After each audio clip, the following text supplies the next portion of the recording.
Reforma da Previdência. Votação de relatório é remarcada. Obstáculo está na inclusão ou não de governos estaduais e prefeituras. Vale a pena esperar até terça-feira. O que querem os governadores? Casados, levando a vida de solteiro. Mudanças nas atribuições originais de órgãos de proteção da natureza. E as consequências? Deputados e especialistas discutem possíveis efeitos. Telefonia e transporte aéreo. Comissões da Câmara discutem direito do consumidor e das empresas em duas das áreas campeãs de reclamações.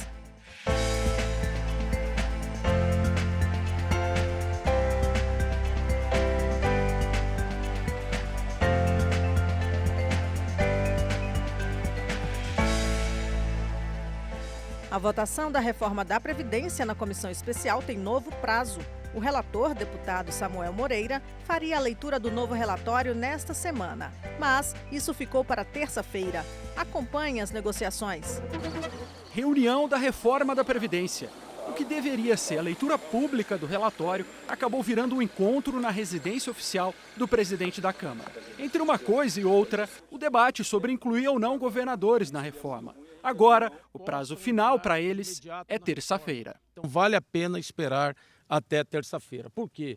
Porque, como disse o presidente da Câmara, não compromete o cronograma. Ainda assim, é possível se aprovar no primeiro semestre. A cobrança é feita especialmente sobre os governadores do Nordeste. É muito fácil. O que querem os governadores? Casados, levando a vida de solteiro. E nós queremos é votos. O que resolve na reforma da Previdência são votos. É muito fácil o governador fazer um discurso, chamar a imprensa, eu quero a reforma, mas não traz votos. Não adianta nada. Existe aí uma disputa política. Afinal de contas, quem é que vai pagar o custo político de aprovar regras mais duras para as aposentadorias? Se os estados ficarem na proposta de reforma da Previdência aqui em Brasília, esse preço vai ser pago por deputados e senadores. Se os estados ficarem de fora, cada governador vai ter que aprovar as regras em seu estado. Nesse caso, o preço seria pago por eles. Mas o cálculo político aí vai além disso. Tanto quem é contra quanto quem é a favor da reforma, nessa hora está fazendo conta. Para aprovar a proposta aqui no plenário, são necessários 308 votos em duas votações diferentes. Trazer os governadores mexe com esse levantamento, tanto para cima quanto para baixo. Incluí-los podem nos fazer perder votos de algum campo. Então, se a gente perder voto de algum campo, a gente tem que recuperar do outro. Ou a gente tem que trazer os votos mais importantes dos governadores, porque a gente não perde voto nenhum. A gente chega até com uma margem muito segura para votação no plenário da Câmara. Governadores e o clima para votação. Se os deputados mais próximos aos governadores declararem voto, eu acho que a gente cria um ambiente, inclusive, de uma votação com muito voto, o que pode agregar até o voto dos exercidos dos nossos partidos que já estão a favor da reforma. E as regras para policiais? O governo precisa dar uma solução. O governo precisa dizer se mantém a opinião de que a regra de transição que foi colocada pelo relator está correta ou não. Ou se vai aceitar essa pressão legítima, esse lobby legítimo dos deputados da área de segurança, que são 22 no PSL. Mas esse não é um problema do parlamento. Nós vamos manter no texto aquilo que tiver acertado com a equipe econômica em relação às polícias militares e às polícias a Polícia Rodoviária Federal. Atrito com a equipe econômica. Tem um ditado que diz que o sapo morre pela boca. Menos intriga, mais política, porque na política é que a gente vai reformar o Estado brasileiro e dar solução para os problemas dos brasileiros. Desemprego, pobreza, entre outros. As questões em torno do relatório são várias. O tempo não.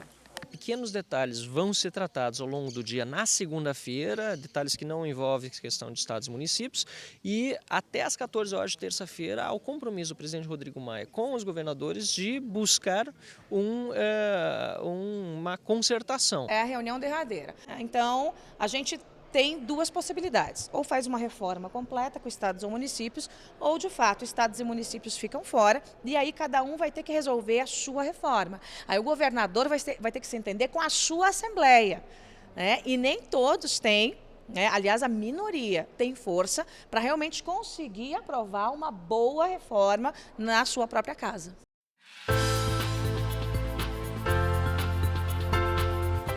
A Comissão de Defesa dos Direitos da Pessoa Idosa aprovou proposta que reduz o prazo para quem trabalha exclusivamente no lar se aposente. A proposta só vale para pessoas de famílias com renda inferior a 2 salários mínimos. Pelo texto, será beneficiada a atividade conhecida popularmente como do lar, ou no caso das mulheres, dona de casa.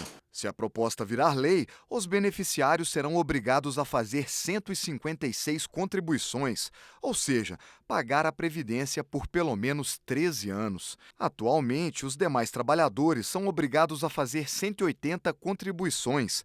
Eles pagam a Previdência por no mínimo 15 anos. A relatora da matéria acha que as donas de casa precisam ser valorizadas. Se trata da dona de casa que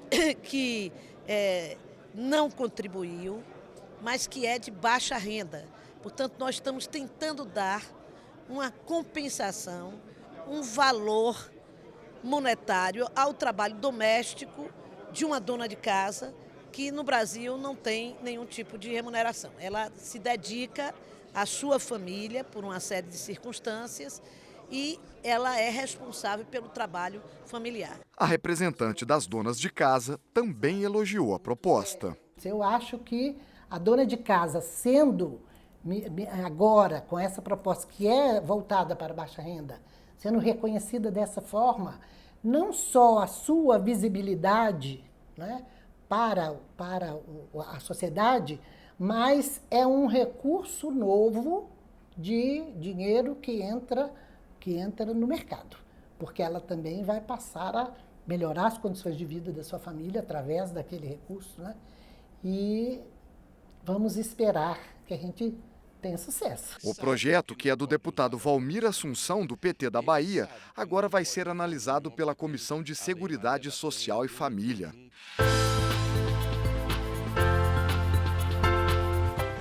Mudanças na atuação e atribuições de órgãos ligados ao meio ambiente preocupam parlamentares e especialistas que trabalham nessa área. Veja o debate promovido pelas Comissões de Integração Nacional e de Meio Ambiente e Desenvolvimento Sustentável. A medida provisória 870 de 2019 alterou estruturas de vários órgãos de governo. Na área ambiental, os Ministérios da Agricultura e do Desenvolvimento Regional assumiram atribuições que antes faziam parte do Ministério do Meio Ambiente. Representantes das associações de servidores, especialistas ambientais, criticaram as mudanças. Por exemplo, o tema combate ao desmatamento, que é um tema central para o MMA. Quando você olha a medida, parece que não é mais função do MMA trabalhar com combate ao desmatamento. Mudanças do clima também. Então são temas que, assim, como que o Ministério do Meio Ambiente, né, que é o principal protagonista desse tipo de política, não vai mais atuar com esses temas. O deputado Rodrigo Agostinho mostrou preocupação com as denúncias que fiscais ambientais encaminharam ao Ministério Público. Fiscalizar não é fácil. Muitas vezes os fiscais são recebidos à bala, são recebidos com protestos, as viaturas são apedrejadas. E esse é um trabalho que vem sendo feito e muitas vezes o que a gente está vendo é que o IBAMA tem avisado de uma forma totalmente equivocada aonde vai fazer as operações, quando vão ser feitas essas operações. O pessoal acaba sumindo com os instrumentos de crime, como as motosserras, outros equipamentos, e vários funcionários disseram que foram constrangidos ilegalmente. Então, nós estamos apurando tudo isso, uma parte desse material foi encaminhado para o Ministério Público, para que a gente possa ter o trabalho deles assegurado com qualidade. Durante a audiência, o diretor de Planejamento, Administração e Logística do IBAMA, Luiz Gustavo Biagione, afirmou que o órgão oferece condições de garantir a segurança física dos servidores. Nós investimos em equipamentos, desde a simples especificação de uma vestimenta até o equipamento de apoio e armamento. Então, recentemente tivemos esses investimentos. Os nossos agentes vão a campo bem equipados, bem aparamentados e equipamentos de antecipação situacional do terreno. Então, hoje, um agente nosso tem condição de emitir qualquer alerta e ser recebido pelo sistema de fiscalização.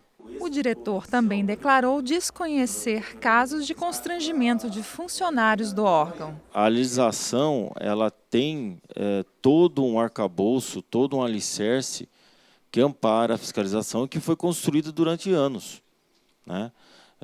Desde da edição da Política Nacional de Meio Ambiente, esse arcabouço tem sido construído.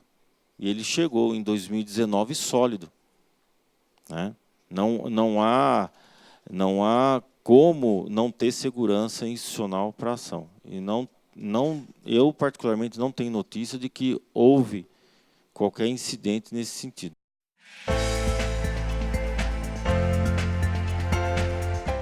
A Agência Nacional de Telecomunicações, Anatel, participou de uma audiência pública na Câmara para explicar as ações de fiscalização da agência. Em 2018, mais uma vez, o setor de telefonia foi campeão de reclamações no Brasil. No ranking de reclamações do Procon de São Paulo, maior do Brasil, as 3 primeiras posições em 2018 foram ocupadas por empresas de telefonia. Para debater o problema e buscar soluções, a Comissão de Defesa do Consumidor promoveu a audiência pública a pedido do deputado Beto Pereira, que critica a ineficácia das multas aplicadas pela Anatel. Nós questionamos duramente, né, a questão das multas, justamente porque entendemos que se existe a aplicação de multas e nós temos aí apenas 12% das multas sendo efetivamente pagas, é justamente porque estão desconsiderando ou deixando essas multas em segundo plano, né? Não estão aí acreditando na sanção. Denunciamos, inclusive, a própria agência, que mais parece uma advogada das empresas. Em vez de legislar, regular o setor, não, né? Tudo para as empresas de telefonia e nada para os consumidores. O que você contrata em relação à internet não é entregue, então verdadeiro assim desrespeito. Então tem que ter uma punição, inclusive passível, né, até de proibir, né, a essas empresas de operarem no nosso país. A deputada Perpétua Almeida, que também solicitou a audiência pública, critica a qualidade do serviço de telefonia no país. Ninguém hoje que tem um celular está satisfeito com o pacote que ele pagou e que não recebe. Esse é o problema. Normalmente você está pagando 4G, você está recebendo 3. Sem falar nas interrupções do sistema, da telefonia e da internet. Quem mora em comunidades mais distantes, que quer fazer uma faculdade à distância, não consegue fazer porque o serviço de internet não chega. O superintendente de controle de obrigações da Anatel, Carlos Manuel Baigorre, alega que os recursos do Fundo de Universalização das Telecomunicações, o FUST, ficam restritos à telefonia fixa e, com isso, não podem ser usados nas melhorias dos serviços de telefonia celular e acesso à internet. A lei do FUST, ela estabelece que os recursos arrecadados para o FUST, que totalizam algo em torno de 800 milhões de reais por ano, somente poderão ser utilizados para financiamento da telefonia fixa em regime de concessão. Como é notório para toda a sociedade, a telefonia fixa não é mais o principal demanda do cidadão. A principal demanda do cidadão hoje em dia é a telefonia celular de 4ª geração, 4G, e o acesso à internet também em banda larga. Hoje, com a lei do FUST vigente, é impossível utilizar esses recursos para financiar a expansão dos serviços de telefonia celular e de internet banda larga. Por isso que uma mudança na legislação seria essencial e urgente para viabilizar que o recurso desse fundo seja devidamente direcionado para fins de atendimento da demanda principal da sociedade. Com o veto do presidente Bolsonaro, a decisão do Congresso que eliminou o pagamento pela bagagem despachada em voos domésticos, consumidores e parlamentares voltam a enfrentar o debate sobre os custos do transporte aéreo, tanto para o consumidor quanto para as empresas. A Comissão de Desenvolvimento Econômico vem estudando o tema. O setor de aviação teve um grande aumento do número de passageiros nos últimos anos. E segundo os dados da Agência Nacional de Aviação Civil, a ANAC, houve também uma queda no valor das passagens, desde que os preços foram liberados. Mas essa não é a sensação de grande parte dos consumidores. A medida da ANAC que permitiu a cobrança de um preço separado pela bagagem transportada, aumentou a insatisfação dos clientes. A agência justificou que isso atrairia mais empresas para concorrer no setor aéreo, o que forçaria uma queda no preço das passagens. Essa foi uma das questões discutidas na audiência feita pela Comissão de Desenvolvimento Econômico, Indústria, Comércio e Serviços. O deputado Tiago Dimas diz que essa promessa não foi cumprida. O Congresso tomou uma decisão acertada, de pelo menos poder voltar a oferecer isso já incluído no preço da passagem, porque hoje, afinal de contas, a passagem continua muito cara ainda e há uma insatisfação clara de todos os consumidores, no qual eu me incluo. Representantes das empresas aéreas mostraram os custos, que, na opinião deles, justificam o valor das passagens. O técnico da ANAC argumentou que houve um aumento de custos recentes, com a variação do valor do dólar e dos preços do combustível de aviação, mas defendeu a política de liberação de preços implantada pela agência, a chamada desregulação. O que significa essa desregulação que a gente tanto fala? É haver uma interação mais dinâmica entre oferta e demanda. Ou seja, as empresas poderem identificar o interesse dos consumidores. Quais as rotas que elas podem voar, que as pessoas têm interesse de ir de um ponto para o outro e os preços que são cobrados. Essa passa a ser haver então uma interação livre entre a oferta e demanda, e com isso o transporte aéreo cresceu no Brasil, assim como cresceu no resto do mundo. Praticamente triplicou-se o número de passageiros transportados, com queda também considerável dos preços. Então, os preços caíram pela metade. No Brasil, há uma oferta pequena de voos na aviação regional, que atende às cidades de médio porte. Essa é a opinião do deputado Zé Neto, que defendeu o maior incentivo para esse segmento do mercado. Precisamos de mais políticas que conduzam a aviação nacional a ter maior fomento, maior condição de segurança, que tenham também mais capacidade de oferecer, principalmente para as cidades menores, voos adequados e que possam fazer os links e facilite também a compra de aviões aqui, principalmente na aviação regional. As imagens feitas pelos fotógrafos da Câmara encerram esta edição. E amanhã, às 20h, não perca a Revista da Câmara. Nós voltamos na segunda-feira. Até lá!